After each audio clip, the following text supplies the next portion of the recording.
Luiz Fernando, boa jogada, cruzou, Muritelo livre de cabeça no campo, é gol! Gol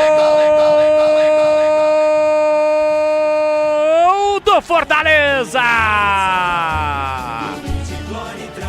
Juan Miritelo tem a 9 estampada na camisa. Na grande jogada de Luiz Fernando, recebeu livre pela direita. Ameaçou cruzar com o pé direito, traz a bola para a canhota e levanta na cabeça do Miritelo, já dentro da pequena área.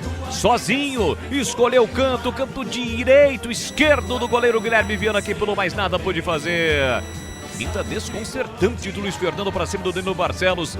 Palácio se chega atrasadíssimo. A bola passa ainda pelo Lucas Cunha, olhando para a bola. E o desvio fatal do Miritelo no canto, sem chances para o Guilherme Viana. Aberto o placar na Arena Castelão. 15 minutos de segundo tempo, tá registrado.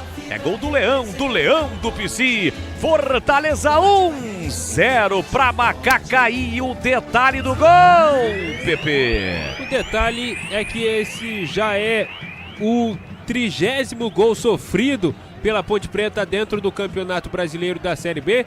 Mais um gol de bola aérea e mais uma vez onde a defesa da Ponte Preta deixa o atacante adversário fazer o que quiser. O Miritelo, que é artilheiro, não costuma desperdiçar boas oportunidades. Entre o Palácios e o Lucas Cunha, teve toda a calma do mundo para olhar onde estava o Guilherme Viana, preparar o corpo e cabecear para o fundo das redes. Argentino Miritelo, 5º gol dele nesta Série B, artilheiro isolado do Leão na competição.